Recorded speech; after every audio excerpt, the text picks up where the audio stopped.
can't seem to adapt. And somebody told me that you felt the same way since we went. Why won't you give me a call? We'll ride on those waves again. California sun. And I can wait through a storm, 'cause without you it wouldn't be the same. Last night I was dreaming out loud. California sun was making my eyes dry. Can we still make it happen? It's worth a try. Oh, and I might keep on dreaming out loud. It's a beautiful life staying under blue skies.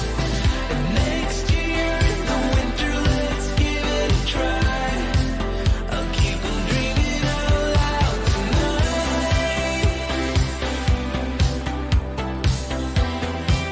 Yeah, I'll be dreaming out loud tonight.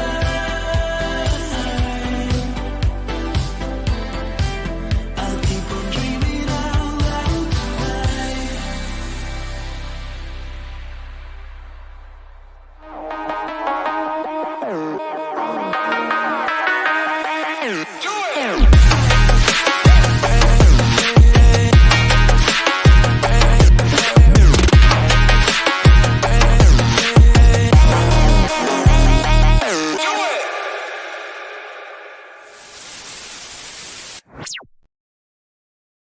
Welcome back to the Brent Daniels Real Estate Investing Live Show. Oh, we've got an awesome topic today. It is all about squeezing the most out of every opportunity that you come across. Every lead, there is some way to convert that into income.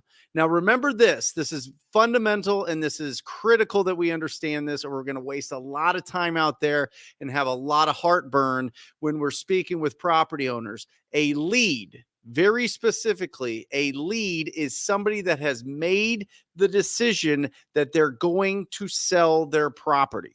Okay, let's talk about some of the reasons why people won't do business with us. They're not going to do business with us because we convince them. They're not going to do business with us because we have a great brand and they just want to give us their property. They're not going to do business with us because we're really slick and we know the right things to say, right? And we know how to, put them in a position where they're like, oh, wow, I never thought about selling the property, but now I did. That doesn't happen, okay? So we have to remember that it starts with the seed. The seed of this is they have made the decision they want to sell their property. They're going to sell it. They're going to sign that document. They're going to go through the title process. They're going to go through the whole thing of moving their personal property out and or looking at options at how they can get the most for their property or sell it in the fastest amount of time with the least amount of problems. Remember this is so important here. When it comes to selling a property, and this is yourself, this is every other person that owns a property, there's three main factors: speed, convenience, and price. Speed, convenience, price. Sellers only get two in a normal market. Now, when it is a bananas market like 2020 was, where you could just sell anything to anybody because everybody was excited to buy real estate, the interest rates were super low, and it was a true seller's market, then maybe you could get into all three. You could get speed, convenience, and price. But in a normal market or a buyer's market especially, the sellers only get two. So this is something that you have to find out during your discovery process when you're speaking to the property owner. And remember, when you have somebody that you're talking to, either face-to-face or on the phone, 80% of that conversation is about them, not the property. It is about what is their current state. And I'm going to break this down in this analogy that I have between Hell Island and Heaven Island and how to cross that bridge from Hell Island to Heaven Island in just a second. But fundamentally, this is what we're looking for. Okay, so when we're looking at, I'm speaking to a property owner and they really want speed and convenience. Great. That's a cash as is offer. Going back to this little graphic here, that is the cash as is right in the middle, right? And remember, with every lead, there's really only 5 paths, 5 buckets that they go down into. Retail, right? They get a real estate agent, they put it on the MLS, and they try to get as much as possible in the shortest amount of time. Novation, that's where they don't want to deal with anything. So we kind of take it over with, kind of white glove treatment, as Richard Wonders would tell us, the most incredible Novation guy that I know. It would tell you that people just want to sell they want a certain price. It's more than a cash as is, but the property's in decent condition. They can get a conventional loan on this. By the way, if you guys have questions as I'm going through this, put them in the chat here. Don't just sit there and be naive and not get your questions answered and be like, I don't know what he's talking about. All right. Put them in here. That's the point of doing this live. All right. Cash as is, right? Typical. They just want to boom. They want to get this property off of their books as quick as possible. A flip property. You could certainly go into a flip situation where you're buying and flipping that property, or a buy and hold. So we've got 5 main options with every single lead that we talk to that we can put in there. And I'll kind of explain which scenario is best for each in this graphic in just a second. But going back to it, speed, convenience, and price. If they want speed and convenience, it's a wholesale deal. It's a cash as is deal. We assign that deal. Boom, done. Or flip. I mean, depending on what our exit strategy is. But for most of us that are just getting started out, we need to build up a big, heavy, healthy bank account. We want to get that experience without taking the risk. So we're going to wholesale those deals. If they want convenience and price, it's a Novation. And if they want speed and price, it's going to be a creative deal, a creative finance deal, or it's going to be listing it on the MLS going retail. Does that make sense, everybody? I hope so. Boom. If it doesn't, put it in the chat. Now, let's add this. Let's get rid of this. And there we go. Okay, guys. This is, I want to go through this graphic right here, because this is what's going to help. When we're speaking to a property owner and we're finding out the 4 pillars of pre-qualifying every property owner every time, right? That's the condition of the property, their timeline to sell, their motivation to sell, and their price. That is the skeleton of every conversation that you're having with the property owner. You're using that about the property to pull out what's going on with them personally. Okay. But if you're talking to somebody, and this is going to happen, you're going to call somebody up and they're going to have a property that is in perfect condition. It's in perfect condition. They don't need to sell it. Like, it's not an ugly house. Their expectation is going to be over here. Their price, because the property is perfect, is going to be, they're going to want full retail value for this. So what are you going to do? Well, you've got a couple options. You can do creative finance on that property, or you can refer to a real estate agent, or you can list it. Now, in my opinion, I would say very focused. If I were to coach you, I would say very focused on building your wholesaling business, building your investment business, being your own client if you have a license. But remember, if you have a license, you can refer deals out and get a 30, 40, 50% referral fee if you refer these good leads out. And by the way, because we're doing so much with TV ads and so much with pay-per-click, we're running across these retail leads. We are setting up for our listing agent, Stacy, who will be joining us at the top of the hour. We're setting her on 5-10 listing appointments a week. Our goal is to have, right now, we've gotten our marketing budget up to, just starting this month, $100,000 a month. Woo, $100,000 a month. My goal for the business is to get all 100,000 of that covered by the referral fees that we get for retail leads. Once we're there, then all the profits that we have from wholesaling and flipping and novations are going to be just going down to the bottom line. I mean, obviously we have some overhead, but it'll come down to the bottom line. And we're going to get there. I'm telling you, you get a really, really, really good listing agent that knows what they're doing, you can get there. But let's say that you don't have a real estate license. Okay. You don't have a real estate license. Well, could they put their credit? Could an agent that you send a bunch of business to put their credit card in for your Deal Machine account? Can they put it in for your Mojo account? Can they pay for you to get US Leads List to call all those people that are in the probate process or pre-probate process, inherited properties? Could they pay for maybe some paper leads? Could they pay for your pay-per-click campaigns? They could pay your whole marketing expenses. They could do that. Now, they can't give you a referral fee from the title company. They can't give it to you under the table. I mean, they can. It gets a little bit goofy if they get caught, obviously. But can they pay for your marketing expenses? Why not? Interesting, right? Very, very interesting. So you've got creative. You've got your MLS deals here if it's in beautiful condition. But where do we live? Where do we want to live? We want to live down here. We want to live in the dirt. We want to live in the grimy. We want those low-priced, ugly houses. And I don't mean like low price, like they're $10,000. This could be San Diego and the low price is like $500,000. But what I'm saying is the uglier, the better. I said for years that I think the name of the show, Matt, used to be called Ugly Houses, Big Checks, right? I've had like a lot of different iterations of the show, but that's the foundation. Ugly houses, big checks. That's the truth. Let me give you an example. We have a property that we literally just disposed today. We literally disposed this morning, $33,000. This property was just, the tenants had just moved out. They completely beat up the property. It was a classic example of tired landlord. They had the property for 20 years. They had the same tenants in there for 12. They made the whole deal with the tenants. Hey, listen, we won't increase the rent if you don't call us when things break.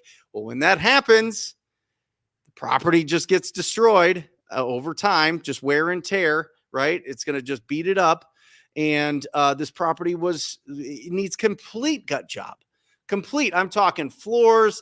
I'm talking appliances. I'm talking roof. I'm talking landscaping. I'm talking countertops and cabinets and removing everything. There's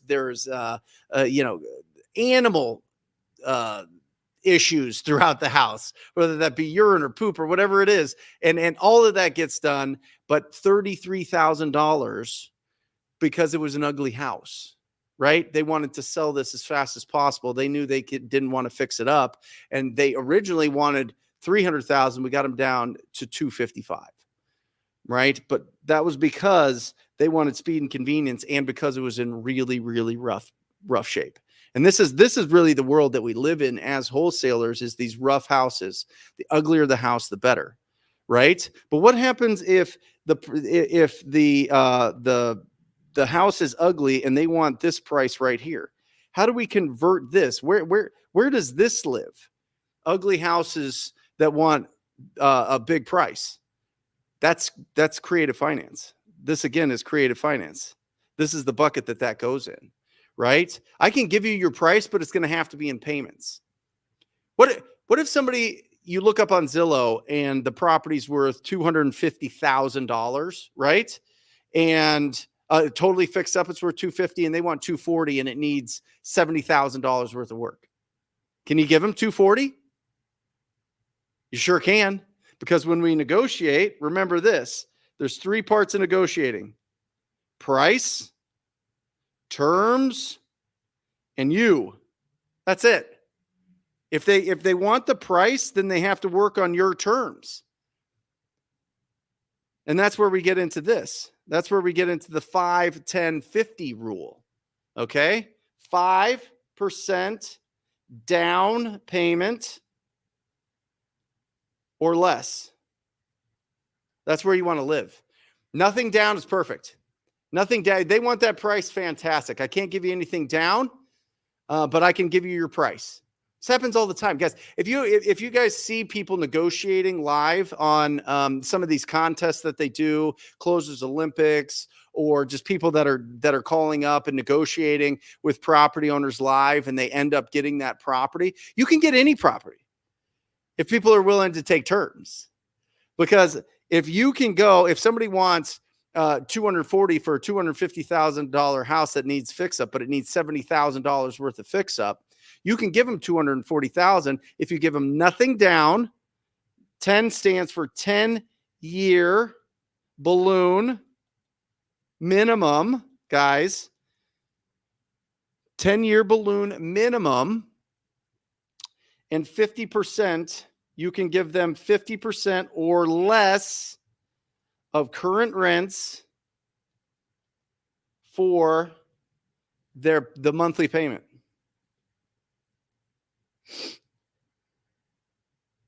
That's it. Right there. 5, 10, 50 rule, guys. Does this make sense, everybody? Make sure you're putting it in the chat there. But that's a lot of questions. Oh, good. Okay. We're going to get into these. This is going to be awesome. But guys, I'm telling you, stick to these. Stick to these and you win. I want 240,000. That's fantastic. I can give you nothing down. The property needs some repairs, right? So I'm going to have to put my budget into that. And so I'll put nothing down.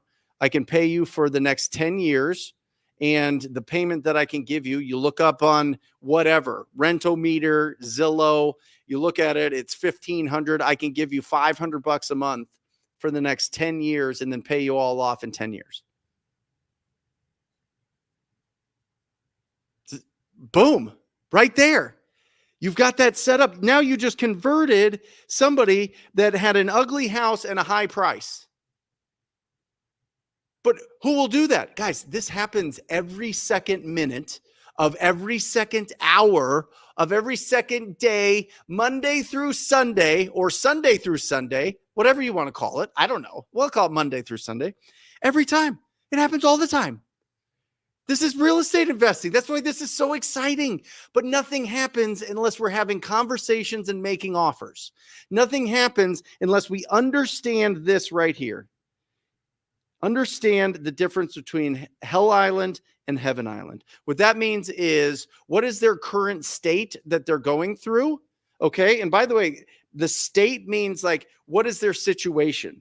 And there is two parts to this. There is the surface, and then there's emotional. And guys, this is sales 101, right? The current state that they're at, what is their problem that they have with this property? Their problem is that their tenants beat it up. That's the surface. What's the emotional level? Nobody's paying them rents. The property is now vacant. The property now needs significant investment into it to get the full amount out. Maybe the emotional state is they're behind on their bills. They have to sell their property that has equity to be able to cover their bills, or they're going to lose their car. They're going to lose their house. They're going to get hounded by their credit card companies, whatever else. We got to find what is the emotional part of their current state of why they are on Hell Island. And then what do? We start talking about the desired state. What's it going to be like? What's going to happen if you sell this property? What's going to happen in your life once you're done with this, Susan? Once we buy this house and you don't have to worry about it anymore, how are you going to feel? Oh, I'm going to feel light as a feather. Oh, I'm going to feel wonderful. My life is going to be so much easier. This is so stressful. This is something that's taking all this. And by the way, guys, it takes real skills to understand what Hell Island really looks like. It takes a tone of voice. It takes patience. It takes empathy. It takes experience. It takes reps speaking to a lot of property owners so that they will lower their force field and be honest with you and really let you know what's going on. Ryan Thorton, my acquisition manager, is one of the best in the country. I think he's the best in the country. I'll put him up against anybody. He's going to be on this show in about 80 minutes or so. He's going to blow your face off. All right. Because he's absolutely incredible at understanding what is the emotional side of their current state and what does it look like in their desired state once you solve the problem, once they sell this property. Remember, guys, a lead is somebody that has made the decision that they are going to sell their property. That is a lead. Then from a lead, then we pre-qualify condition, timeline, motivation, price. But that is all just kind of disguised to be able to pull out what is going on with these people emotionally. Okay? That's what we really want. We really want to see what will happen in their lives so that they can cross the bridge from from Hell Island to Heaven Island. And we create the fastest path. What is the fastest path? Sometimes the fastest path is referring it to a real estate agent. Sometimes the fastest path is a novation. Sometimes the fastest path is a cash as is offer. My favorite, because I like speed, baby. I like churning and burning. By the way, guys, in 9 minutes, we got the incredible Tom Croll, the coach of the coaches. He wears the crown. He is the man. He is my mentor. He's your mentor. He's got so much business experience to share with us today. It's going to be absolutely incredible. But stay with me here because this first half hour of this show is all about giving you the tools to go out there and convert more opportunities. Because the fact is, if anybody is making more money in your market than you are, they've got a better business model. They've got better ways to convert leads. Okay? And so I'm giving you these things so that you can go out there and really expand, really 10x your business bigger than you ever thought. I'm talking $1 million a month. Keeping 40, 50% of that? What are we talking about here? What are we talking? We're talking about real. We're talking about real income so that we can buy real assets. But we have to see, what is this path? Is this going to be retail? Is this going to be cash? Is this going to be creative? Is this going to be novation? That's really it. Right? That's really it. We have all of these exit strategies, right? We have these exit strategies when we build a robust business where we can retail, we can novation, we can give cash as is, we can flip, we can buy and hold. But the options for them to cross from Hell Island to Heaven Island, from their current state, their problems that they have, to a desired state where they're feeling unbelievable about the release of the stress. That's why we get paid. That's how we start building up a bank account. That's when we then get into this, which Tom Croll knows. This is classic Rich Dad, Poor Dad 101 right here, right? That we all have read right here. Boom. It's all in there. And he talks about, Kiyosaki talks about the 6 words that you need to understand for financial literacy, financial intelligence, and that is income, expenses, assets, and liabilities. Imagine if your income is so much more than your expenses, then you're buying the assets because you're able to do this. You're able to solve this problem. This is our value to the marketplace. And the more that we can understand where people are at in this part, in this graph right here, based on the condition of their property and the price that they want for it, the more that we're able to do these things, the more problems that we can solve. And the more problems we can solve, the more income goes in to buy assets. This is where you build wealth and not just be rich. You know what I'm saying? There's a difference between rich and wealthy. And cash flow is what we're talking about. This is where we're all going to. This is everybody watching this is all about improving yourself so that you have more value, which means that your income goes up, which means as long as your expenses don't go bananas, which is the toughest part, and our cash flow is high enough, we can actually buy assets that then put more cash flow into our income side. That's what the rich do. That's what the wealthy do. That's the whole game plan. This is the whole blueprint to all of this. but we got to discover what is going on here. What is going on here and what is going on right here. Right? Sellers only get two: speed, convenience, price. Speed and convenience, wholesale, cash as is. Convenience and price, novation. Speed and price, that's a creative deal or listing it on the MLS. And if you were like, I don't know how to do creative deals. Yes, you do. I just showed you. It's not rocket science here, guys. Boom. It's right there. And make sure that you can cash flow. Make sure that you can cover your expenses. Make sure that you understand that it costs $2,500 to $3,500 a year for the upkeep of a rental property. Make sure that you by the way, what a lot of people do, and just a side note before I bring on the incredible Tom Croll, is what a lot of people do in this situation here, where it's an ugly house, but they want a high price. A lot of people do lease options here. They wrap it with a owner occupied. So you go out there, you say rent to own, classic. You see it everywhere. Rent to own. And people reach out. They don't have great credit. They can't go buy the house themselves, but they want to. You're able to wrap that all up and put it into, they give you a down payment, which gets you cash up front. And then they do a lease option on it. They do a lease option. And so I've had a tremendous amount of interviews on this, where this is a very, very known strategy. This is a very common strategy. It's been used for years and years and years and years. We've worked with people that do that or have looked for that. But for the most part, guys, I'm going to be honest with you. My team, what we're looking for, and you find what you're looking for, my team is living right here. My team is living right in here. I love this segment right here. The uglier the house, the better. The uglier the house.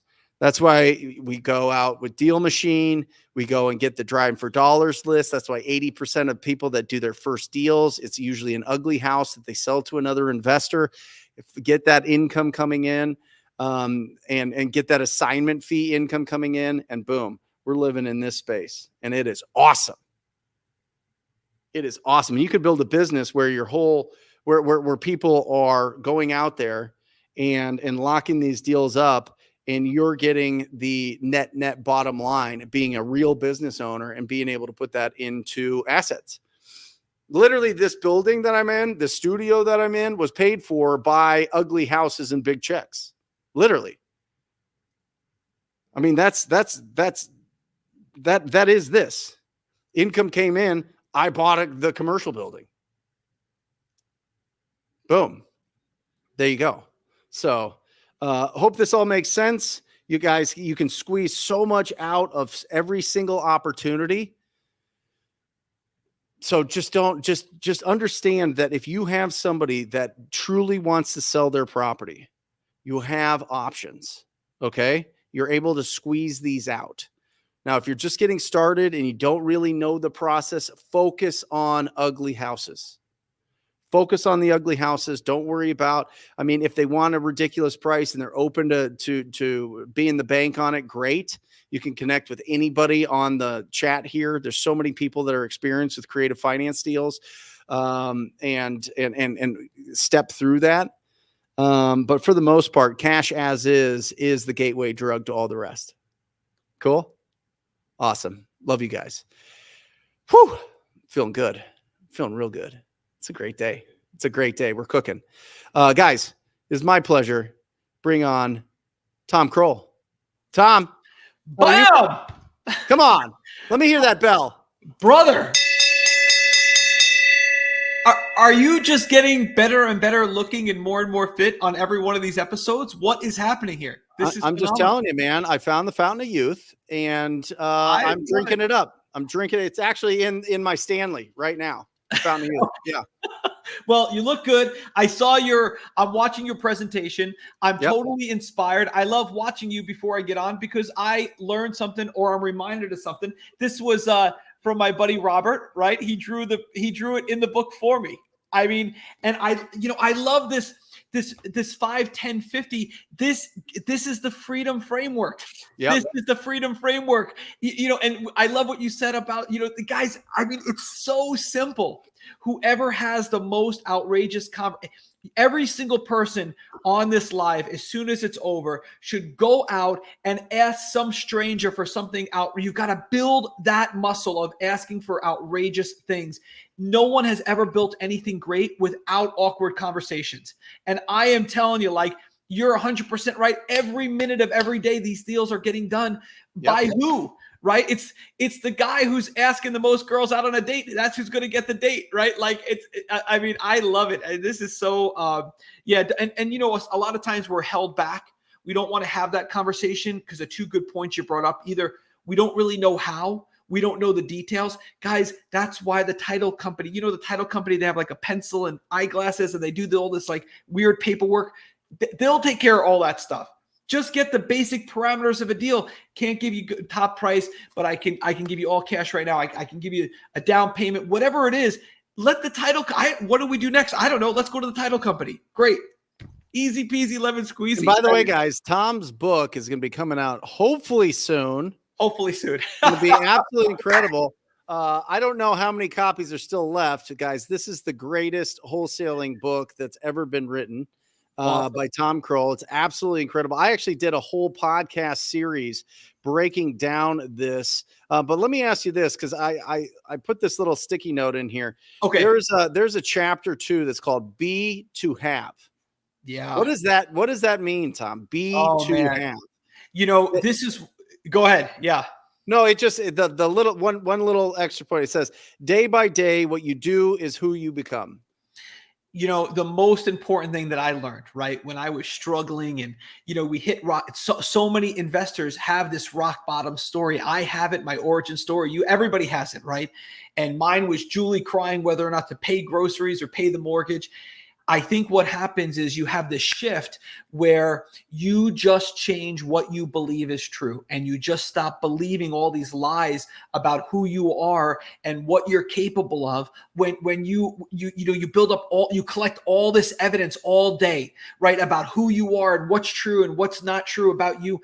And when you hit rock bottom, all of a sudden, everything you're afraid of, this is why rock bottom is so beautiful, right? We all start there, or so many of us do, story after story after story. And then, getting to go to Delmonico's, right, with Robert Kiyosaki and getting invited to his book club, right? Like, it's spending time with this guy. But the reason is because it's not so much about what you do. The real shift happens on who you are. When you stop hanging out with the wrong people, right? When you stop listening to rumors, right? Remember, guys, whoever listens to a rumor, if you're listening to a rumor, you're being manipulated. You're weaker than the person telling it, right? The person who's telling you the rumor is controlling you. So don't listen to rumors. Try to call Brent Daniels and say, have you heard about this guy? Something just came up. I got to go. So it's all about who you have to become. And when you look at that the right way and you realize how powerful you actually are, that you're made in his image, that you are so much more powerful than you give yourself credit for. You're so much better looking. You're so much more blessed than, you're not sitting in a situation. It could always be so much worse wherever you're starting from. And I think that's really what has to change. Is the fundamental shift is I'm able to have awkward conversations because I don't care what anybody thinks. I'm done with all that. I don't have to go lease or finance a new car. I don't care about that stuff because I don't care what anybody thinks. When I have the money and the wealth and success, I'll do all that stuff, right? But I'm willing to have awkward conversations because I've given up on old beliefs about who I am and what I'm capable of. And that really was the big shift. And one of those was reading. And I know I say this every week, but I'm not a reader. I read slow. I can't remember what I read. I lose my place. I have to reread the same thing. I get sleepy. That's all BS. If you can read street signs, you could read a book. And that's one of the things that separate the successful and the wealthy from the people who struggle. It's a simple little thing like just picking up these books and just reading them. I mean, that's it. The highest ROI. It's the highest ROI that you can possibly get. And, it's really interesting. Bo, my 7-year-old, that, love Bo. Tom, he was like, why do I have to do homework? Why do I have to do homework? I do stuff at school. And I was like, it just kind of came to me. It's like, because being able to study at home is really important. Being able to do the things. Now you're learning how to study stuff that you don't really care about right now. But imagine, Bo, when there's something that you really, really love and really want to learn.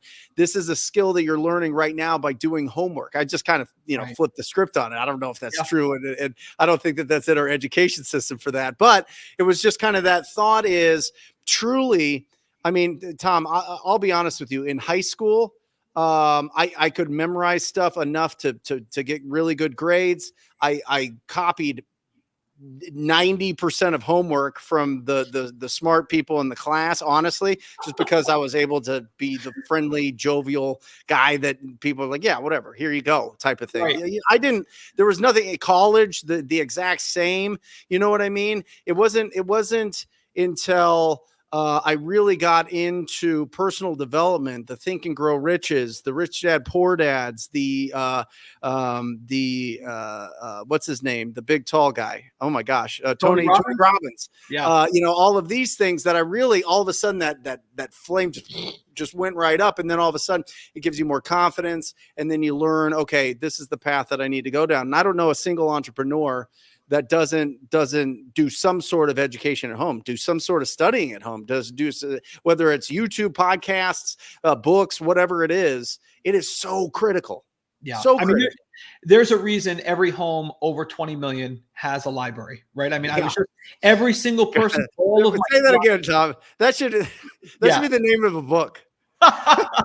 It's true. Every home over 20 million has a library for a reason. And, every one of my clients, if you said, Tom, take the 100, 200 most successful people you've ever coached, all of your clients, your peers, your colleagues, what is the one thing they all read? And I say this every week, and people just think, what do they do? I just read it. Did you read it, or did you listen to Audible? Right? I was on the road with Audible, but I was just on the phone, with Tiffany High, right? And great people. What were we talking about? Platform Revolution, one of the greatest books ever written, right?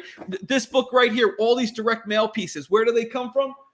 Right here, one of the best books ever written, right? Bill Glazer, Outrageous Market. This old book, these ancient principles, every single page is gold, right?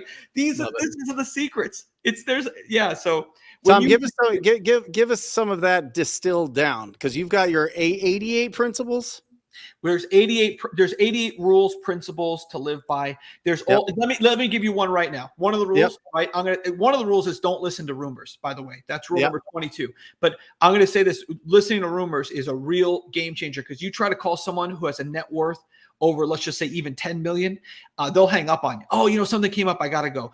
One of them, I'll give you guys a little trick, especially because if I want to know how any real estate investor is going to do this month, all I've got to do is look at what they did 90 days ago, right? Because you're on a 90-day cycle, right? There's 9 rules to marketing, right? And if I want to know if you're following them, the 9 rules of marketing, all I have to know is what did you do 90 days ago? And that's going to tell me what you're going to do. One of the rules are move to an epic calendar. You want to radically shift all of your numbers and what you measure and your KPIs and your ROI, dollar in, dollar out for marketing activity. Move from a monthly calendar to a weekly calendar. I do this with my clients. It's called an epic calendar. You need to know the week of the year. So if you're watching your numbers, if you're doing your numbers every single week, like Tony Counts does my EPLS report every single week, right? Which is available to anybody who wants it. You can get an EPLS report from her. She's phenomenal. It's every single week. You go in, week out. This is week 27. This is week 20. This is week 38. The reason is this. It's one of the principles, which is 10 weeks, not 10 months. People who get their numbers slowly over a monthly period, you take too long to see what's going right or wrong in your business. So what's happening is, if you don't really look at your P&L and you kind of just are like on a roller coaster and you're not really engaged with your numbers or understanding how to read them, if you do that once a month, it could be 3 or 4 or 5 months until you see what's coming.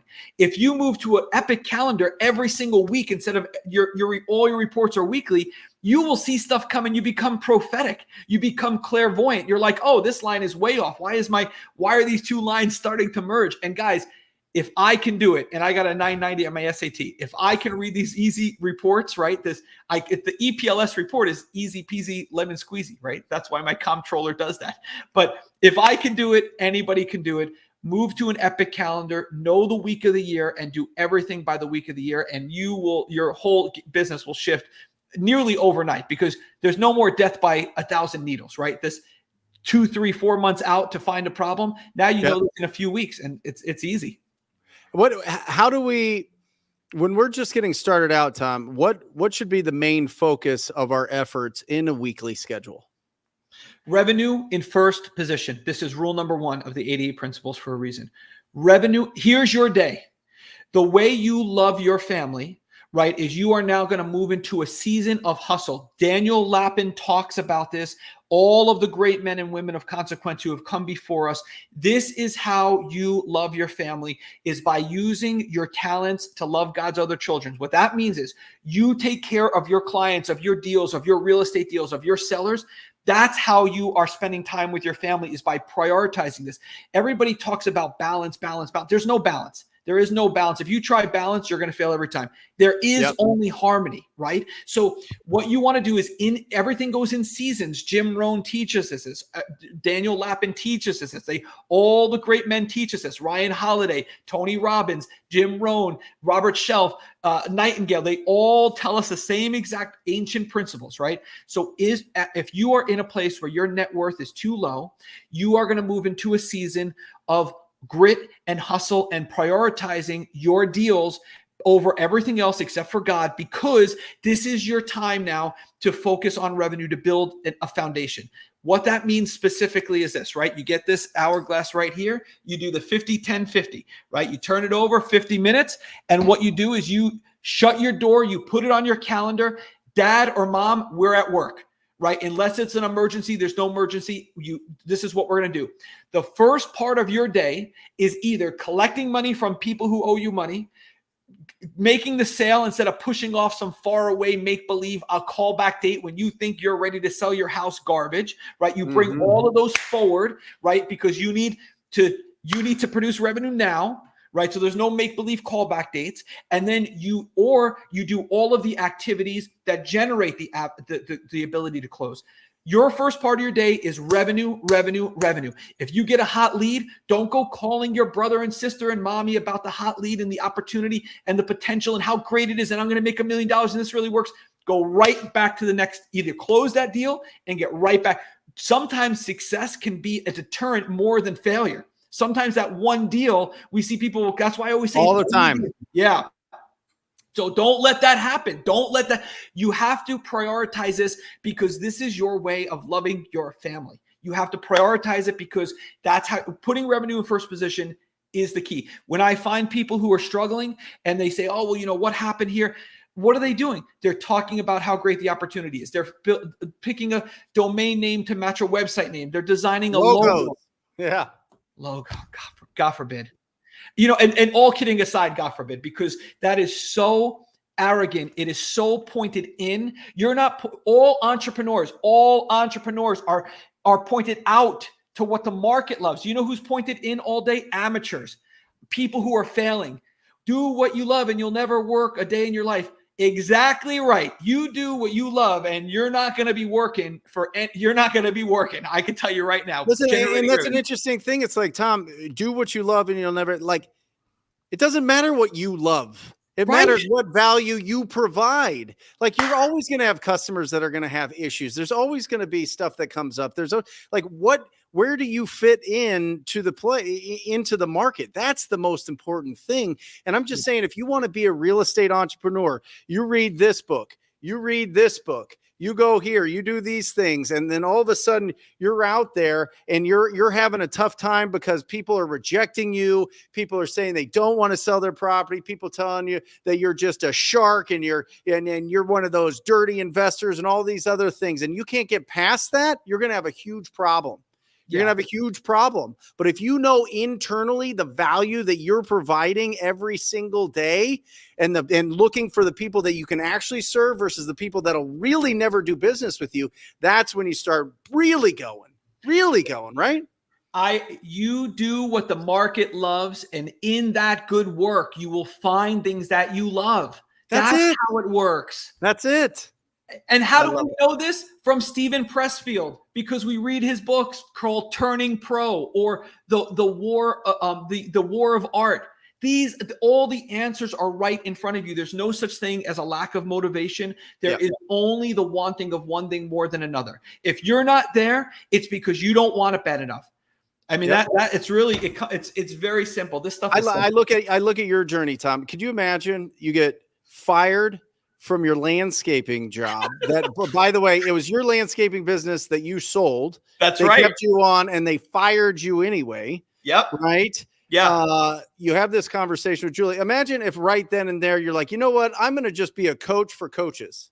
Right. No.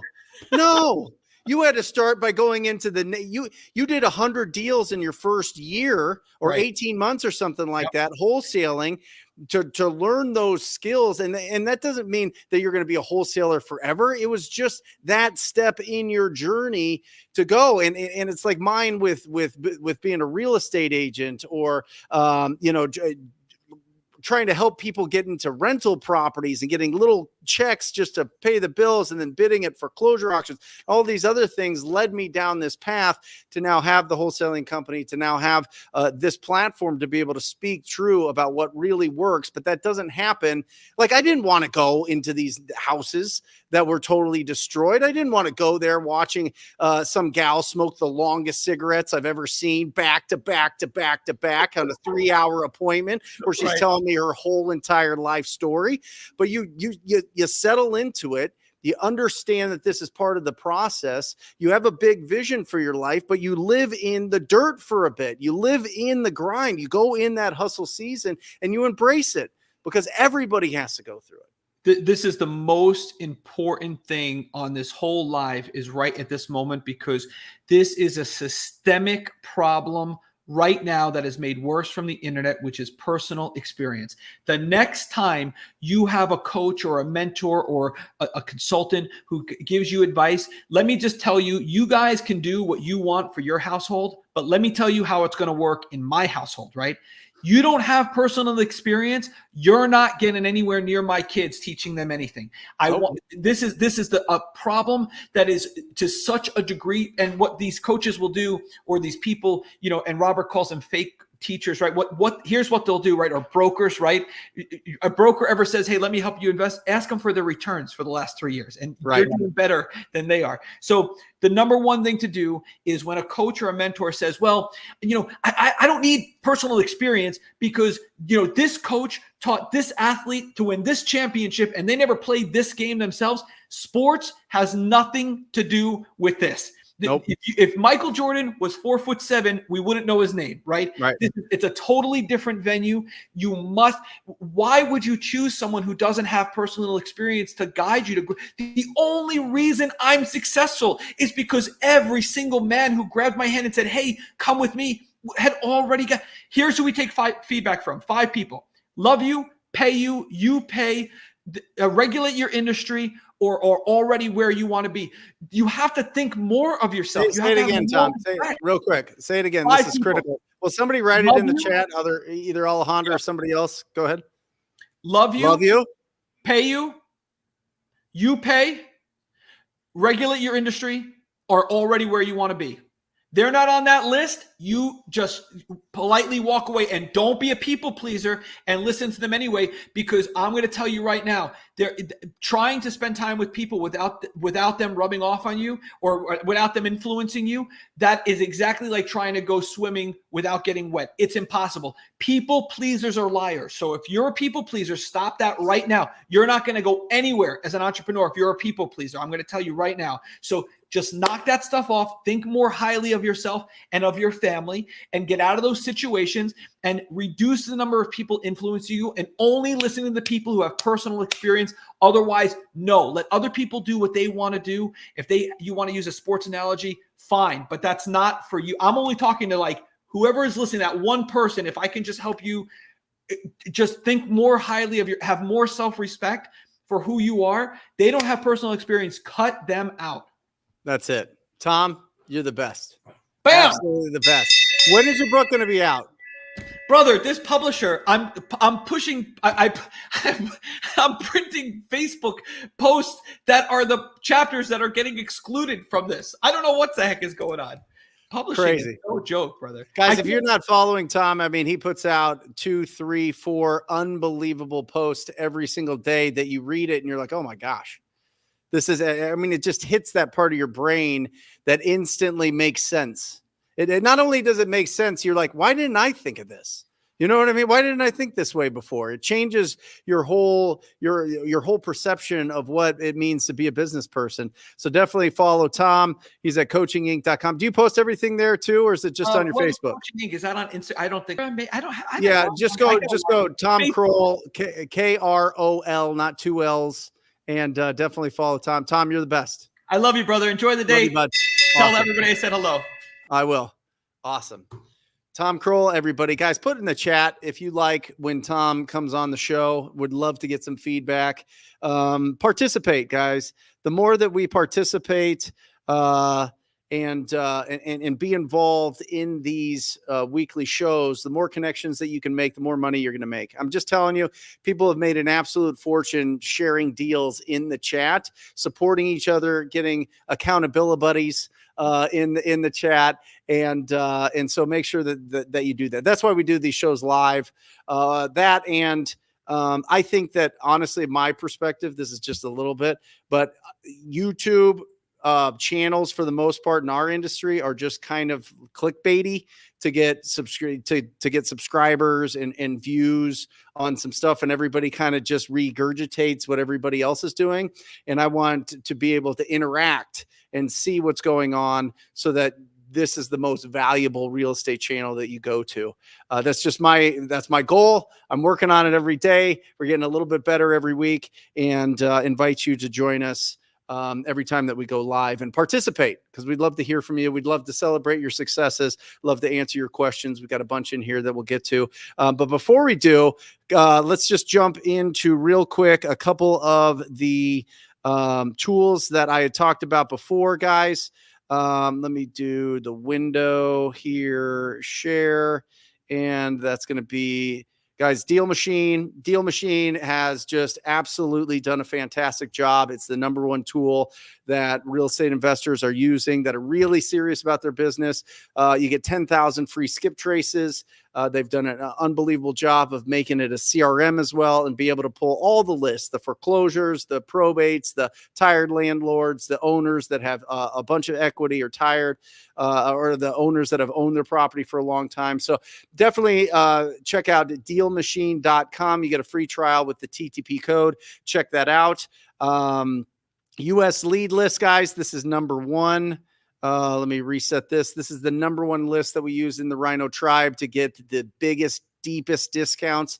This is exclusive in certain markets, so make sure that you lock yourself in, because after I think 2 or 3 in each market, they don't do it anymore. Spokio. I really like Spokio. This is the one that Rafael Cortez suggested last week. Phenomenal tool for being able to pull up the relatives of property owners that you can't get a hold of. Deal Machine, you get the initial run. You're trying to get a hold of specific property owners. US Leads List comes with all of the contact information. But when you can't get a hold of the property owners, Spokio is a really, really, really great tool. And then when you're really ready to take it to the next level and get those inbound leads, talktopeople.com. That is our PPC agency. We are the best of the best at this. We are doing phenomenal work. And oh my gosh, you get access to all of our coaching, all of our mentorship, and you get your PPC running, because getting leads in is great, but if you can't convert them effectively, it just doesn't work. And we want to make sure that everybody gets the absolute best leads. So check those out, guys. Those are the tools there. Now it's time to do a giveaway. I need my stuff over there, Lukey. If you can give me that stuff. We need a new Trapper Keeper, because I think that was the one we gave away last week, or not. Maybe not. Yeah, whatever. Guys, right now, this is just a fun little part of the show where I throw some darts at some balloons. We give away some hats. We got the hats here, whatever one you want. We've got kind of like a more crisp black hat that, you can kind of go out and have a great time during the night. And then the white hat is more like a daytime, more like a summer. What's up? I'm having a pool party. Next is the classic Rhino t-shirt for you. And then we've got the Trapper Keeper with the TTP master lead sheets that help you stay organized, make sure that you're getting all of the information that you really need for everybody in there. So let's throw some darts, baby. Top shelf. Matt, are you switching me over? Yep. All right, top shelf. We'll go hats. Middle, we'll go Trapper Keeper. Bottom, we'll do the man, that bottom row looks real weak, guys. I mean, that is rough. That is bad. That'll be the shirts. Boom. One shot, one kill. Guys, that's a good, I don't know, 20 feet away. So we will be giving somebody the awesome Trapper Keeper. Remember, with the Trapper Keeper, it traps, but it also keeps. So we'll make sure that 1980s calls. That's your grandparents for some of you guys out there. Make the balloons move or something. Yeah, we're gonna have to make the balloon spin at some point. That'll be good. We've got Stacy, my real estate agent, coming up in 5 minutes. But let's get to some of your guys' questions while we are waiting in that. Brent, who do you use for your CRM, or do you stay with paper and accordion folder? Yeah, listen, the first $1 million I did was that. Will you go get that? Where's that accordion binder, Matt? Somewhere. It might be in my. I think it's on my by my desk, guys. The first $1 million I did was basically this sheet that I had made with. I had actually made it on Word and Excel. And then I would just put it into it's right here. I put it into this accordion binder that I would just pull out. This is the one that I had two versions. One is the monthly one. One is the daily one, 1 through 31. And I would just put them in there. If it was what's today, the 14th? If it was the 14th, I'd pull it out. I'd call the leads, boom, done. And then I'd put them into wherever it was the next time I was going to call them. So there you go. We'll get some Rhino ones. Yeah, we'll make some Rhino branded accordion binders so everybody doesn't have to. That'd be cool. That'd be great. Alejandra loves that project. She's all full on board. She's not at all. She's like, that will be ridiculous. So to answer your question, Rafael Cortez, the CEO Pulse, built our Podio that we're using for our CRM. It's done a phenomenal job. Now that we've got some properties coming, a lot more inbound leads, I think that we're going to be transitioning to Follow-Up Boss. It's a little bit more expensive on a monthly basis, but it's got some really cool stuff. But if you're just getting started out, don't fool around with a CRM. Tom Croll would just put his leads on the wall. Luke Rotfold, Viking Boys, just put it on the wall. I would put it in the accordion binder. I would have a red folder that was my hot. I would call it my stalker list. That's what my coach told me. Kathy Anderson with the Mike Ferry organization was like, hey, listen, you need to have a stalker list of your hottest leads. And remember, leads are all about triage, right? The hottest leads get the most attention. Triage like you're going to the hospital. You got your arm cut off. I have a cold. They're going to treat you first. Okay. That's the way you have to think about hot and warm and cold leads. All right. Yeshuni, is expired list from realtors good find? Yeah, I think so. I think it's pretty good, especially if you're looking for a more, if you're looking to do some sub 2 stuff, if you're looking to do, take over those, oftentimes, expireds get called as soon as it goes expired. The next day they'll get between 50 and 70 calls depending on your market. So I'd let that cool down a little bit. Honestly, I'd let it cool down maybe a week, maybe 2 weeks, and then give them a call. And obviously you're going to sound different because you're a buyer and not an agent. But go for the expireds that are ugly if you're going to be wholesaling. Don't try to call up expireds that they've got this beautiful remodeled property and be like, hey, will you take 50 cents on the dollar, it's going to be a waste of time. All right. Yeah, there you go.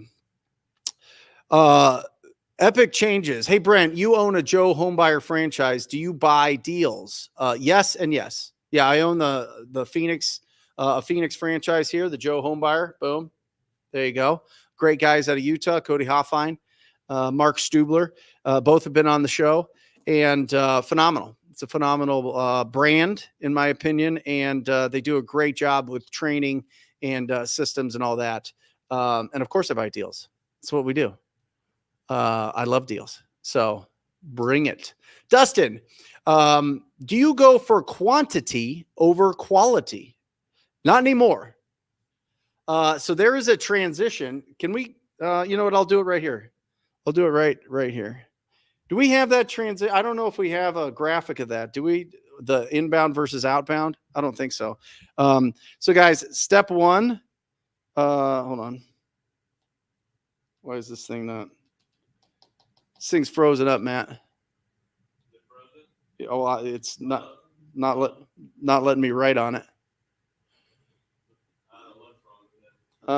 Yeah, this app. I think it's this app. Let's go to the board here if you don't mind.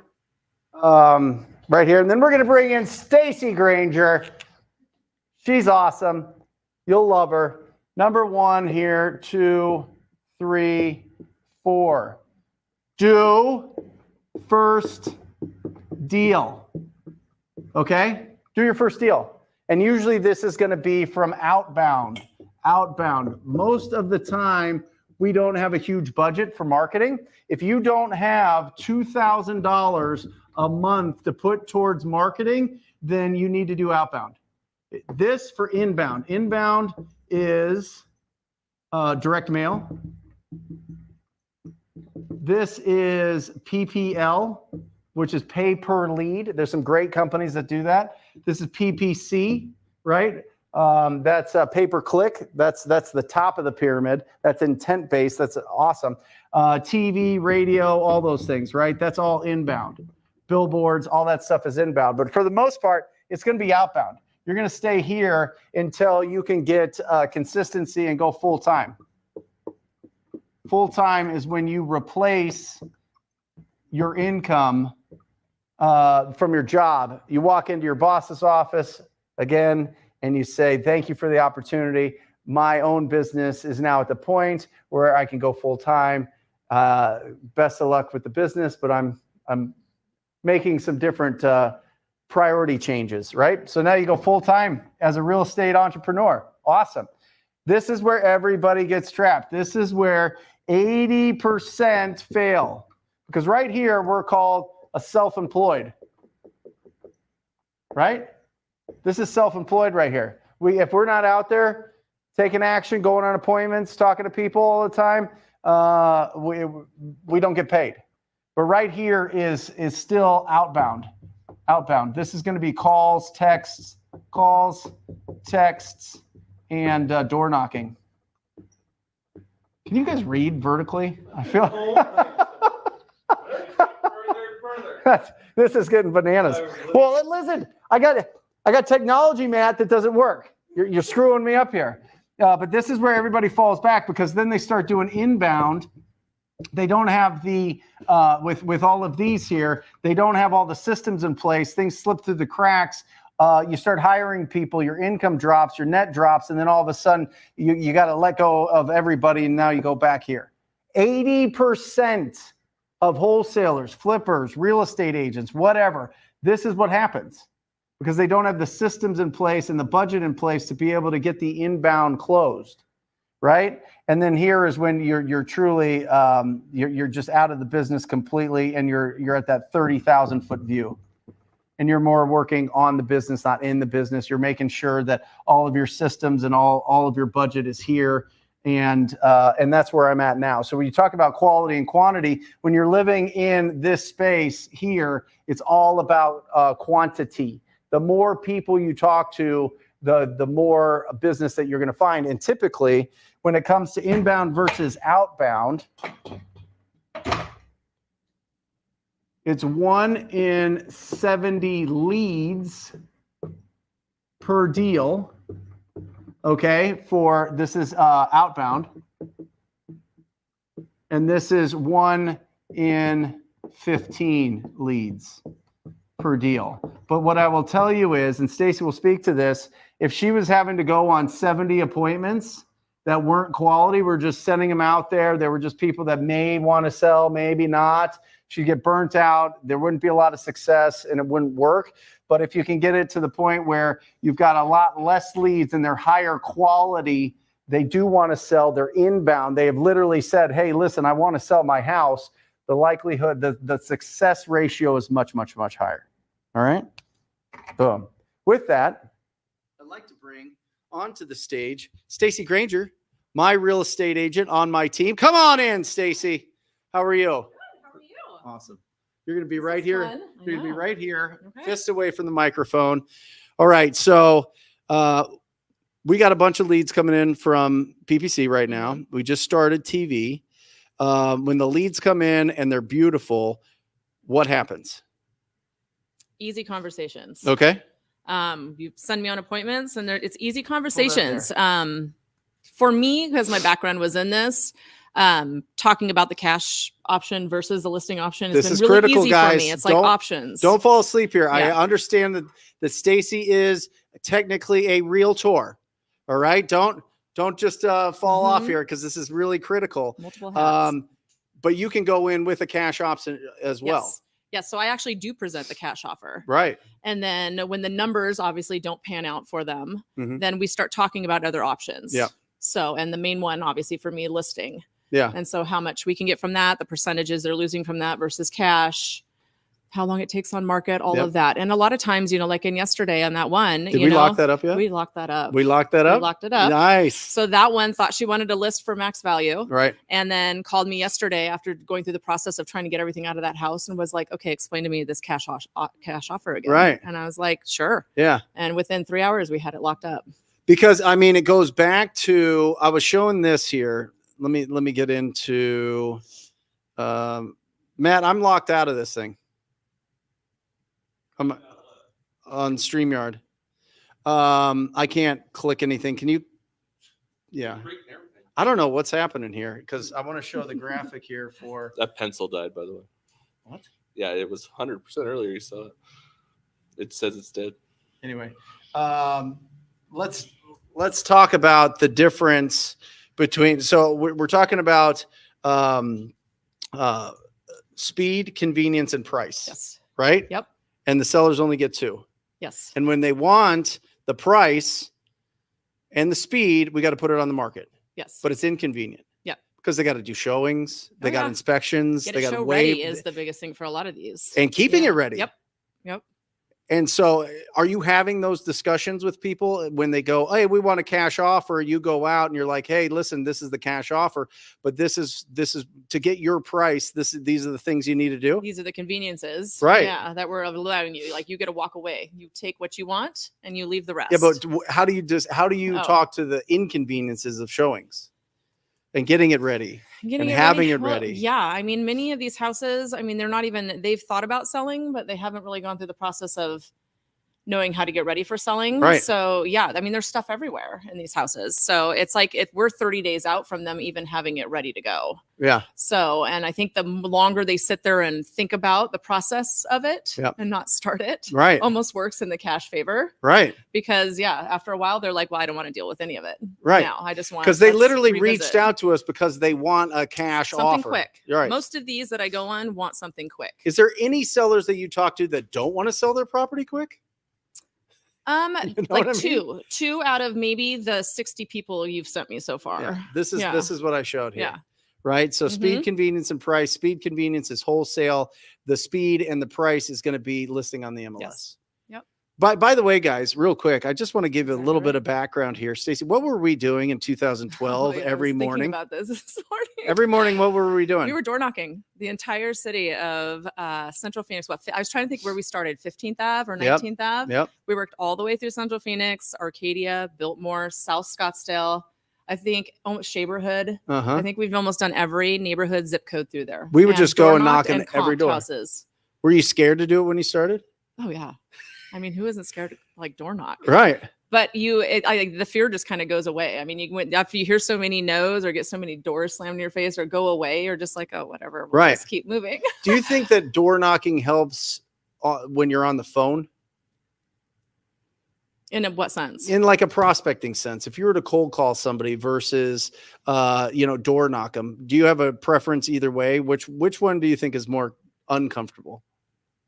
Door knocking for sure. Yeah. Face to face with someone's more uncomfortable, but you'll be surprised. I feel like I get nastier responses from cold calling. Yep. Right. Because they're behind the phone. Yep. But so they're not quite as nasty behind the door. But yeah, I mean, I did well door knocking. People liked me. I think it was a female. I was a little less, offensive. Was it scared? Yeah. Was it scary to door knock? Oh yeah. Just from I only went in certain homes. Right. Yeah. Yeah, give some advice I was on in, that. I was like, oh gosh, I really wish someone was here with me. Right. But, yeah. Well, we would always It is partner scary. up. We would always be like for the across most the part, street yeah. from each other. We'd always kind of keep an eye on it.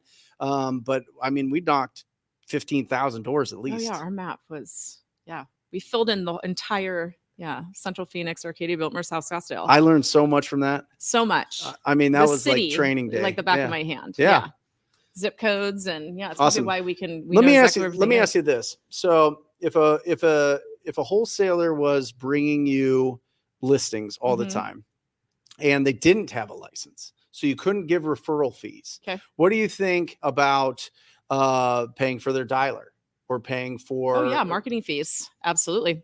Right? In fact, I'm kicking myself because now that I'm here doing this, I'm like, I've known you and so many wholesalers in this valley. Like, why did I not start this sooner? Right. Offer something to work leads that you guys aren't even working, but paying thousands of dollars to get, right? Yep. Yeah. Paying a it's ton. like the perfect relationship. It is. Yeah. So if you were to do that again, if you were to reach out to other wholesalers, if we weren't working together, what would that conversation be like so that the wholesaler felt comfortable giving you the leads and then you would, reciprocate by marketing? How would that go? Yeah, it would be like, let me, provide a service that you're basically just letting go by the wayside, right? Yep. And in return, I'm helping you get the leads, pay for the leads. Right. In a sense for you guys are licensed, so it's easy, 50-50. As any other lead, you would work from somebody else. Right. So, yeah. But if they're not licensed, because there's a lot of people out here that aren't licensed, be careful. You can't just that don't have a big budget. Nope. Right. They run across a lot of people that they want retail. Yep. They just want to put it on the market. It might not even be like they get full market Zillow value, fixed Most up value. Most of them are shooting for full market value because what you can list it for and get it is so much better than cash anyways. Yeah. So you line it where it sells quick still for them. Yeah. Yeah. Got it. I know. Awesome. It's awesome. So that, guys, I've been talking about this for years about approaching real estate agents that are really good. I'm not talking about, listen, if somebody that is just getting their license, it'd be a little bit tougher because their skills aren't sharpened. Stacy's been on a lot of appointments, a lot of listing appointments. She knows her listing presentation. She knows how to build a rapport. She knows, find somebody that's like top tier. That's at a really good brokerage and say, hey, listen, I will send you all the people that want retail, but I need you to pay for, some of these tools that'll get me the opportunities for the ugly houses, for the people that want it. Not only that, but when you run across, you go on these appointments and they go, hey, listen, I want a cash offer.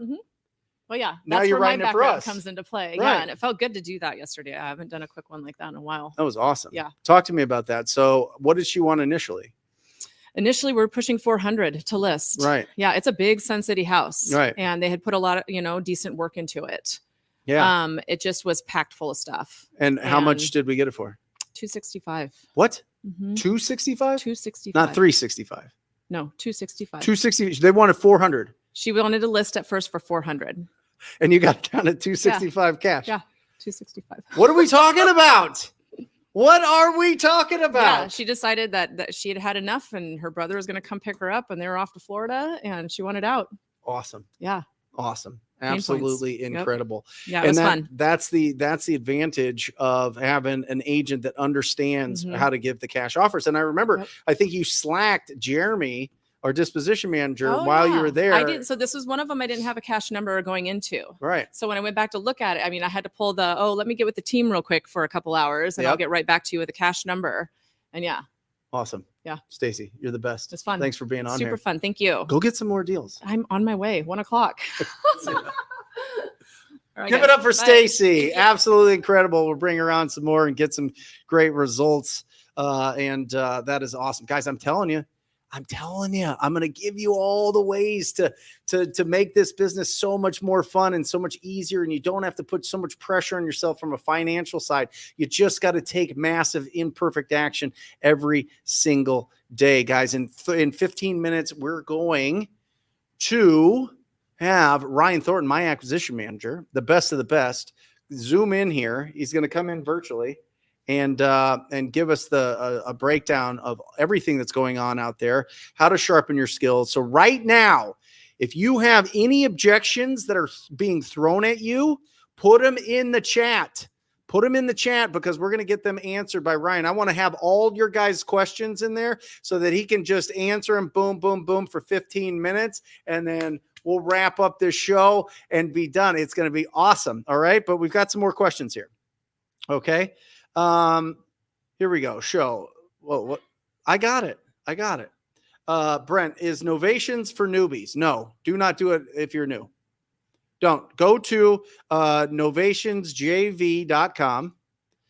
Novations, is it Novation JV? I think it's Novation JV. Alejandro will put it in there. Novationjv.com. Talk to Rich Wonders. He's absolutely phenomenal. His team has a huge heart for this business. Tell them that I sent you so that they're not like, oh, this is just somebody, you know, that came out of nowhere. This is somebody that's taking it seriously. Use my name, get it in there, and walk through the process. They're literally going to hold your hand through the Novation process so that you can learn it. I'm just telling you, that's the absolute best way to do it if you're just getting started out. It's a unique experience for that strategy for sure. Jessica.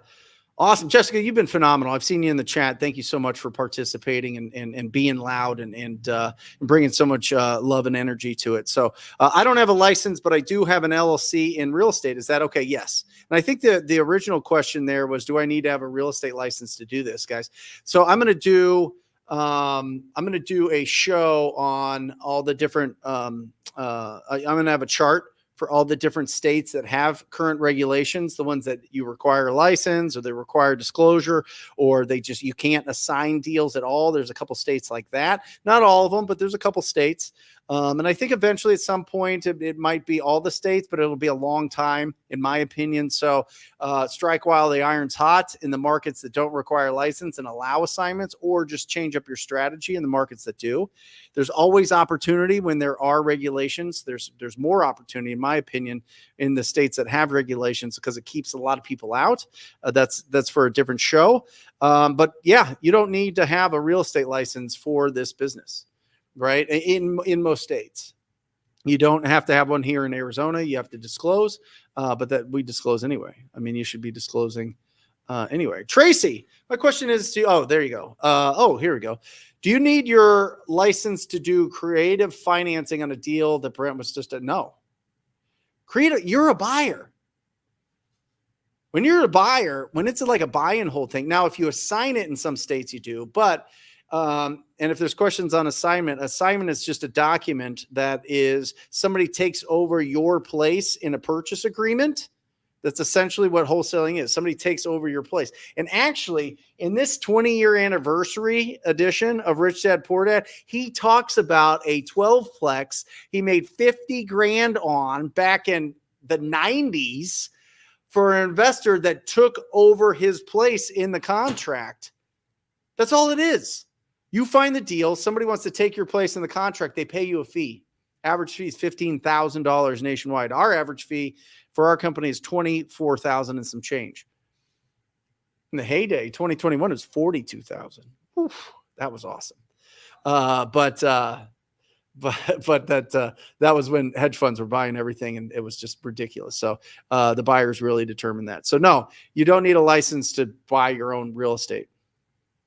Joe, power of networking. Thanks to TTP. Shout out to Gerald for NorCal cold calling and got a few potential leads. Let's go, bro. Let's fucking go.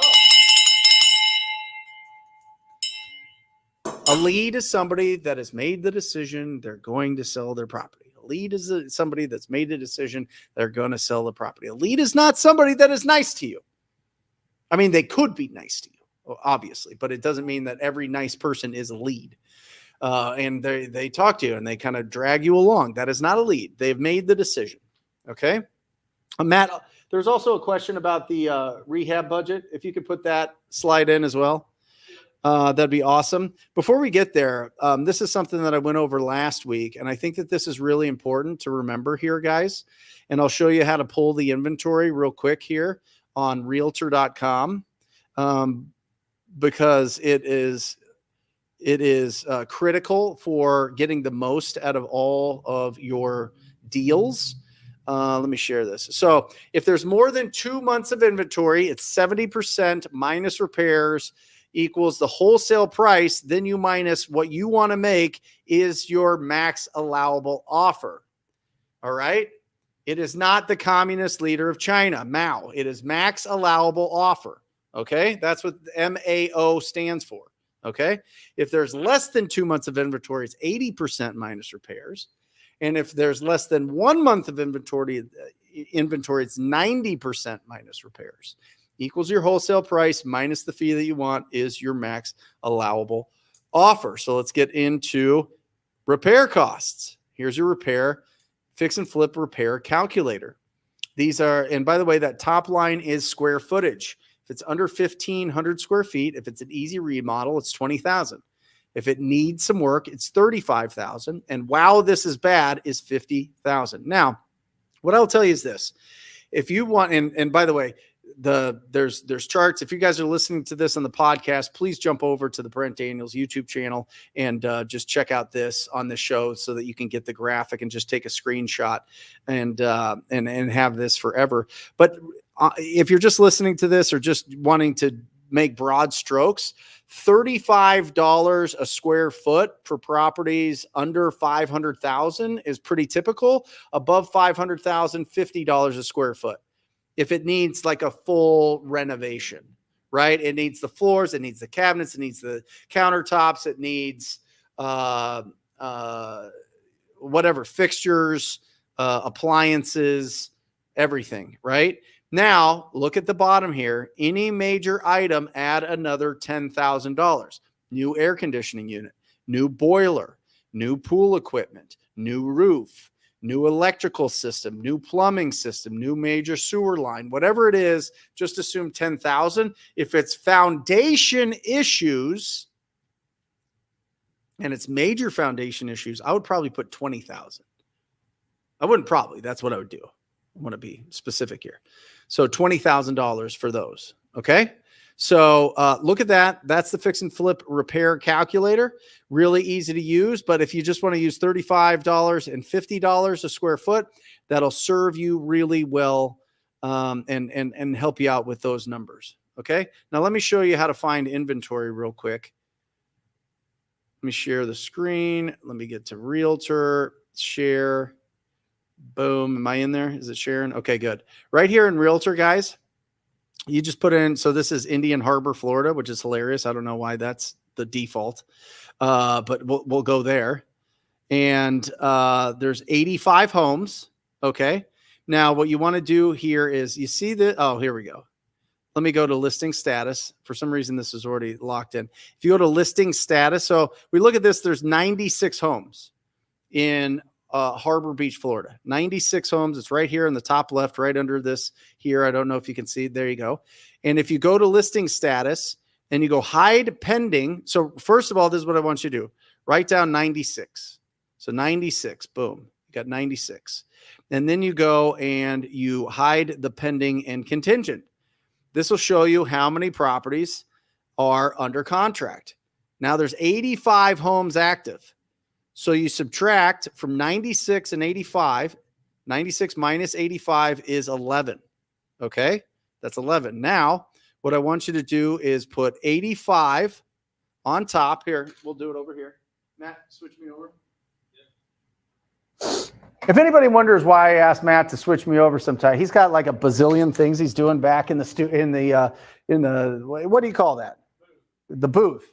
And so, and I'm all over the place. So we've got 96 total listings. We've got 11 pending. Okay, so we got 85 actives. We now take these pendings and we go, I'll just make it new here. Go 85 active over 11 pending equals, this is going to equal like 8 months of inventory. This market is slow. You got to be at 70% minus repairs in this market, or you're just wasting your time. I mean, you got 8 months of inventory in that area. That's real slow. 8 months? 8 months. I mean, a good market, I mean, an average market, they say in real estate is 6 months. I think it's closer to 3. But if it's almost triple, you were in a buyer's market over there. That is a slow market. Now it might be a luxury market. I didn't see the price point, but holy cow, that is a lot of inventory for people there. You got to be real aggressive with your offers. Real aggressive with your offers. Okay? Hope that makes sense to everybody. Awesome. Stop sharing. Okay, we got some questions for Ryan. Awesome, guys. We need some more questions for Ryan. You gonna focus me on what are we doing here? There we go. Yeah, there you go. So that is the that's the breakdown for this right here, guys. Make sure that you're really, and we look at this city by city. Jeremy Thornburg, my disposition manager. I don't even know if Ryan knows that we do this to adjust our prices. If it's like in Buckeye and Tolleson and Levine, and there's like a 4 months of inventory, there's areas that have a lot of homes that are for sale. That means that buyers have more options, which means it's slower, which means you have to be really aggressive with the pricing from the price that we get it. Remember, real estate is all about making money when you buy it. When you buy it, Ryan. Okay? Ryan's always fighting us on, oh, you guys are messing with me. You guys are trying to get these properties for nothing. It's crazy. Yeah, Ryan, because we want to get big deals, you silly goose. Let me bring him on here. Ryan, where are you? There he is. Here I am. Ryan Thornton, everybody, guys. Acquisition manager extraordinaire. He's the best of the best, Ryan. I'm going to hit you with a couple questions real quick. I've been asking the audience to throw some questions at you so that you can get going. I'm going to let you get into this real quick. I have to blow my nose super bad. So, Ryan, you go do that. I'm going to step off stage real quick.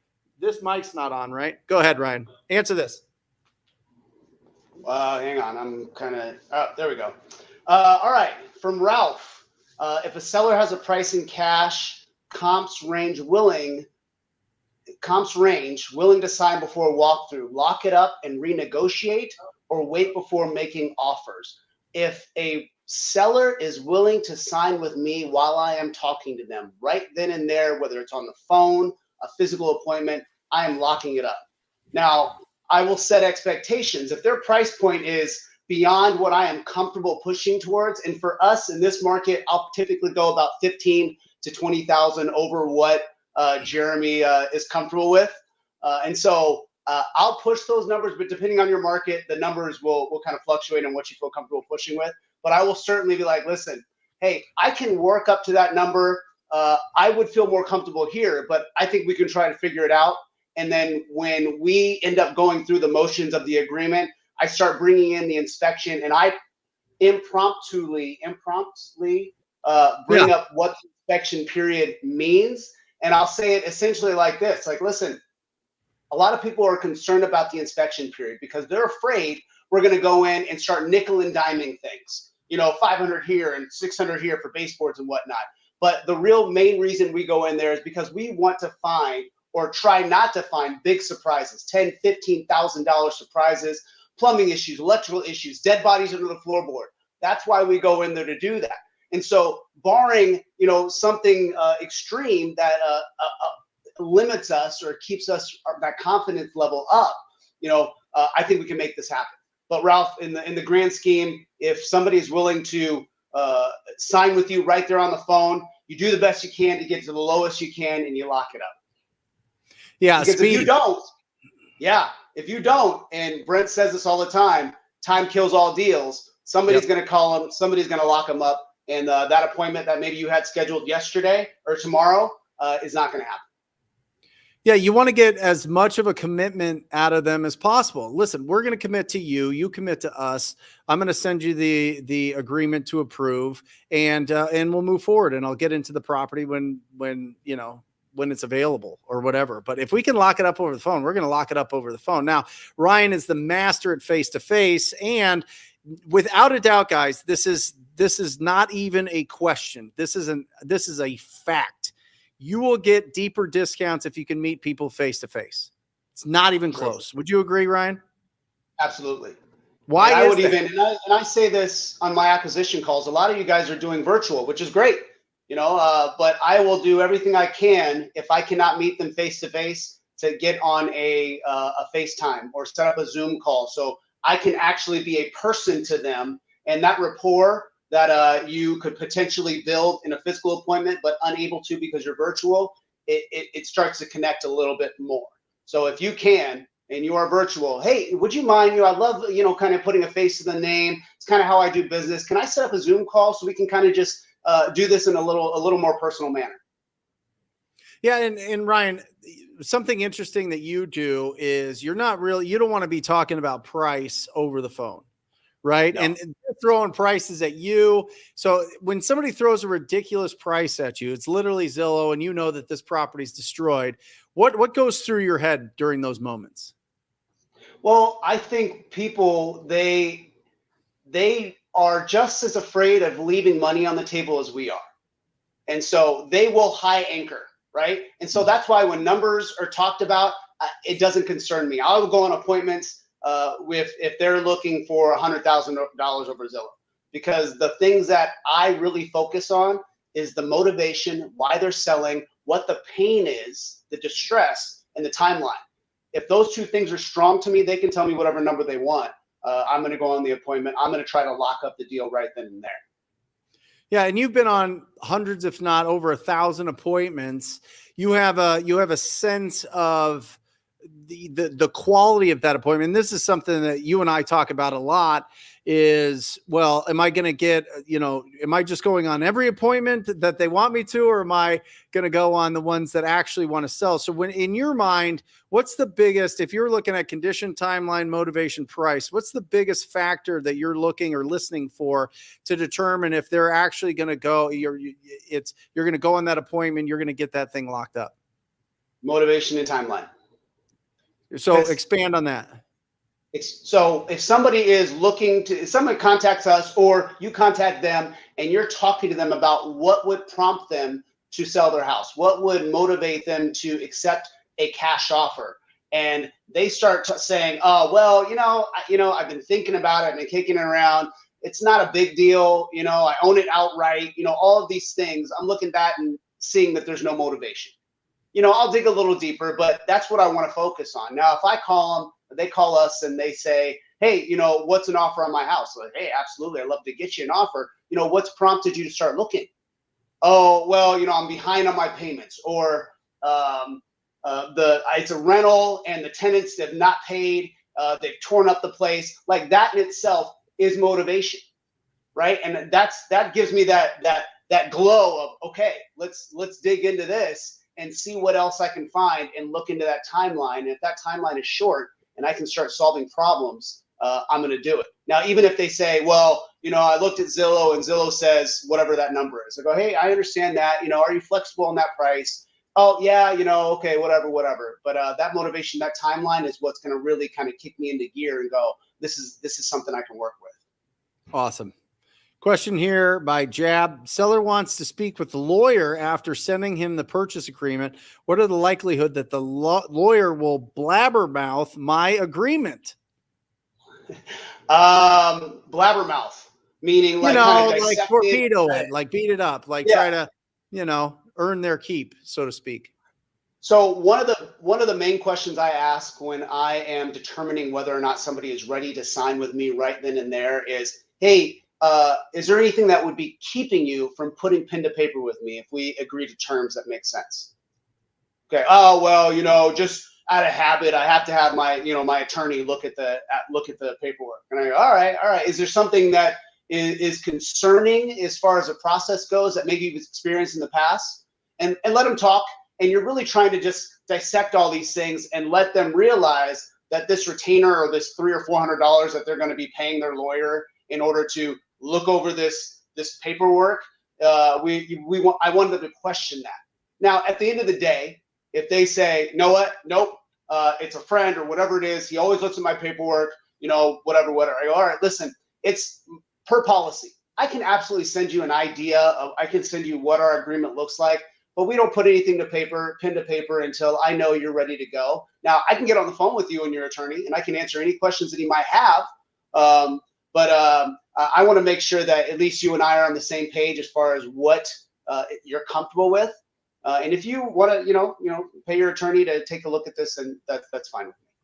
Yeah, guys, listen to what Ryan's saying here. We're not filling out the whole purchase agreement with the price and the terms and all of that, sending it to their attorney to review. We're sending them the blank purchase agreement because we have almost every single time that we have sent an attorney the full written out contract or agreement, it stalls the transaction, and they lever that contract to get higher prices from other investors. So Ryan's not going to just give them the price, put it on there and say, yeah. Because guys, they're not taking it to the attorney. This is their way of stiff arming you to leverage your offer to get higher offers from the other people that they're talking to. Here's a written offer from somebody else. If you can beat it, it's yours. Right. And if you just send over a blank one, you kind of put them on the spot whether or not you're going to talk to that attorney. Also, how about asking this very simple question? Yeah. What's your attorney's name? What's their email? I'll send it to them. Yeah, for sure. I mean, I gotta find that, and then you move on, and then you just keep going, and you keep building the rapport and doing that. So, great question here. Making sure you're asking is there anything that would keep them from putting pen to paper with you right now? Yep. Who's helping you with this decision to sell? Those questions, because the moment they say, oh yeah, I'm ready, and you start going through terms, and then they say, oh, I have to talk to my spouse, I have to talk to my cousin, I have to talk to my lawyer, whatever it is.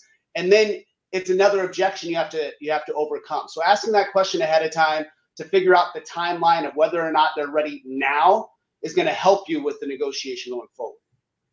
Joe says, a lead I came across in NorCal has 42% equity. Okay condition with comp ranging in the mid 500K. What exit strategy would be ideal for a person who does not want a cash offer? Hashtag deal hunter. Ooh, yeah. Aren't we all deal hunters? Yeah, baby. He's part of us. Yeah, Joe, you're awesome. So Yeah, what do you think, awesome. Ryan? What, because I was showing this before, the different strategies here, right?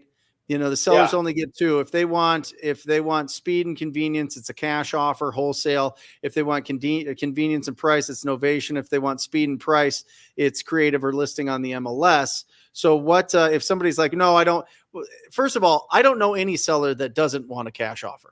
Let's be honest. So I don't know if that's true. And I think that's why Ryan's face is like, what is going on? Who doesn't want a cash offer? So, right. So it's the price. It's the money. It's the price. Yeah. Mm-hmm. So what would you so do? If they know, they're already saying, I don't want a cash offer, because they probably already talked to a bunch of wholesalers or investors who have given them cash offers. And they're like, listen, I want to sell, but not for that. And so understanding, hey, okay, what's keeping you from being interested in a cash offer? Well, I ask those open-ended questions. Oh, well, I've gotten a whole bunch of low balls. All right, well, what was a low ball? Try to get to the foundation of it all, because you're going to need that for when you negotiate whether or not you do a novation or you come up with something creative. I want to get the lowest possible price no matter what tool I use to get the home purchased. Yep. So Joe, if they're adamant about not having a cash offer, I'm going to dig into that a little bit and understand why, understand what their bottom line is, no BS prices. And then you can start looking at, all right, well, what's your timeline, right? Because your timeline is going to determine whether or not Novation is going to work. And then if anything beyond that, if you have that creative kind of background to do, 40% equity, if you have owner financing, if you have that know-how, you can certainly look into that exit strategy as well. What, or just, listen, refer to an agent. Or put it on the market. Yeah. Yeah. Refer to an agent. Boom. I love this question here. How do you build trust and overcome concerns when you're dealing with a seller out of state or too far for an in-person meeting, Ryan? We just mentioned it. If you can get face-to-face, because in this business, everybody and their mom and their cousin is wholesaling, is investing. And so our biggest strength is to set ourselves apart from the 8 people that called before, the 8 people that are going to call after, right? So what is it that you can do to set yourself apart with that seller? And I think getting on the phone and seeing if you can get to face-to-face, setting up a Zoom call, doing FaceTime, or if nothing else, become that sounding board. Like, listen, I'll absolutely purchase your house, but I want to make sure that you're making the best decision possible, whether or not I'm purchasing it or someone else is. There's a lot of people in this industry that they don't lead with a servant heart. They take advantage, and I want to make sure that you don't fall victim to any of that. So ask me all the questions and concerns that you could possibly have, and I can kind of go through them with you. But it's really just setting ourselves apart from everybody else. Boom. Last question for Ryan here. How are you handling sellers who don't want to provide a key for a vacant property and getting multiple showings if no key given? I'll ask them reasonably, like, how can I possibly give you a fair offer if I can't see inside the house? And let them answer that. If it's vacant, it's like, and you can also address the elephant in the room. It's like, listen, I get it. You don't know me from Adam, and you're giving, the keys to a stranger to your property, one of your biggest assets. So I'm empathetic to that. I'm sympathetic to that. Whatever you want to say, I understand. So you tell me how you want to move forward and make sure that this is done efficiently. Love it. Hold on. There we go. Awesome. Ryan, last question for you. What's the difference between pay-per-click leads and cold call and text leads? Well, let me tell you what. I think my hair was gray before, and now it's not so gray. So the stress of all the dials, right? We all got to put that work in at the beginning, but all those dials, all those no's, sifting through it. And so it's when you have the seller come to you, I mean, the lead is going to be more quality, and the chances of closing the deal is going to increase. And it's just so much easier. What about the speed? And the speed is obviously because the timeline and the motivation is there, right? They're calling you, they're reaching out to you. That's what quality lead kind of means. Somebody who wants to sell their home. That's the first and foremost, the number one thing that we're trying to find are people who want to sell their homes. And then we sift through all the other stuff. With our stats, 100 days of follow-up for cold call and text leads, 2 days for pay-per-click. 2 days. Look how happy Ryan is. I know. It's either we're going to do it or we're not. And it's done and we move on. Yeah. Awesome, Ryan. Love you, bud. Thanks for being on the show. Go get some more deals. Absolutely. See ya. See you, bud. Awesome. Awesome, guys. What a awesome show. You met Stacy. You heard from Ryan. You heard from Tom Croll. We gave you the tools to be able to go out and really sift it into which buckets. Remember, as a real estate investor, when we get a lead, there's 5 things that we can do with it. There's really 5 things. It's either going to go retail, right? You're going to do a novation. You're going to give a cash as is. You're going to flip it, or you're going to buy and hold. That's it. If you're looking at all the different strategies and all the different things that we can do as a real estate entrepreneur, it comes down to those 5 things. So the purpose of this show is to give you as many outlets to make income from every single lead as possible. If you don't have a license, Find a real estate agent that you can connect with that'll pay your marketing costs, so it'll keep your profits through the roof, right? If it's a Novation and you're new to it, go check out Rich Wonders. He's absolutely incredible. Novationsjv.com. Learn the process. Then that's another tool in your toolbox where you can essentially wholesale properties to conventional buyers, which is awesome. Go cash as is with ugly houses, baby. Go cash as is with every house before you do any other options, because it's the fastest way to get paid. It's not even close. Then obviously, if you have that creativity, if you want to do that flips, if you have that construction background, if you want those bigger profits, you want a bigger piece of that pie, doing the flips, and then we add to our rental portfolio by buy and hold. I mean, that's the end game for all these things, is to buy assets that are going to appreciate over time. I don't remember. It might be 14. I think it's 14%, might be 17% of our country is actually populated. 330 million people live within 14 to 17% of the land mass of the United States.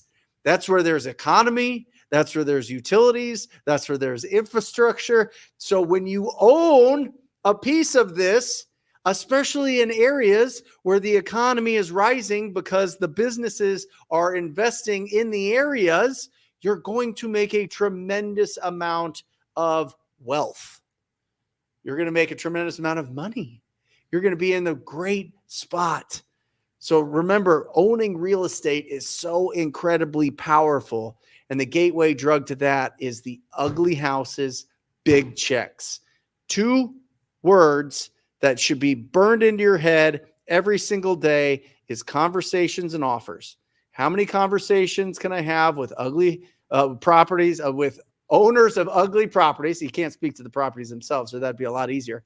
That'd skip a process, but speak to the property owners that own ugly houses or in ugly situations that want speed and convenience. Close those deals, replace your income, build a system, build a plan, close multiple deals every single week, get that income coming in, put it into assets. Assets bring the cash flow in to your income at the top, and boom, that's life.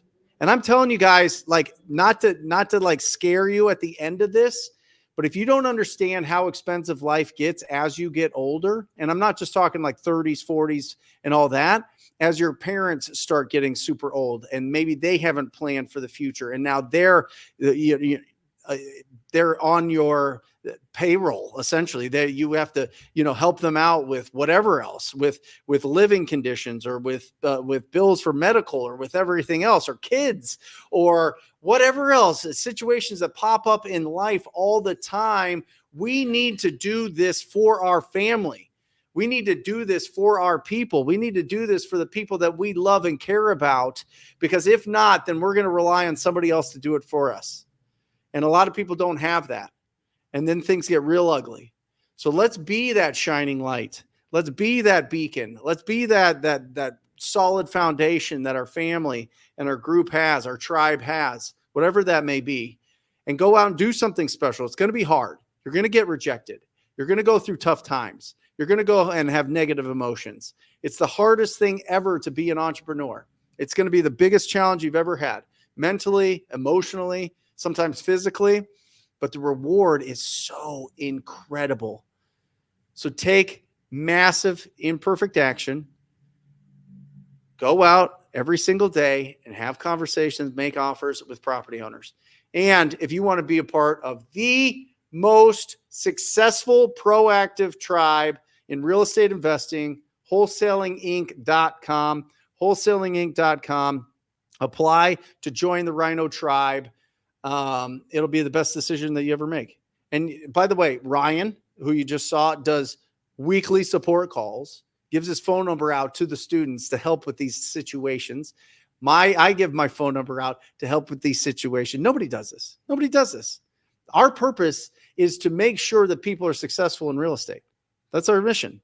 That's the absolute mission. So go check that out. And not only that, Jackie, Jeremy, my disposition manager, my operations manager, my junior acquisition manager, Chad, everybody's involved. And we have the top people doing the top real creative finance deals, getting deals off the MLS, working with real estate agents. We have 40 hours of support calls a week. It's bananas. Love for you to join. Go check it out, wholesalinginc.com. Click that apply now button. That's it. Bring it in, guys. That's it for our show. Awesome. Come on in. On behalf of Luke behind the camera, boom, there he is. Sneak in here. There he is. Handsome mustache, Matt. And, she's coming in. Alejandra. There we go. We love you guys. Remember, keep your house clean, protect your health, and increase your value to the world. You'll live a fantastic life. We'll see you next week. Love you.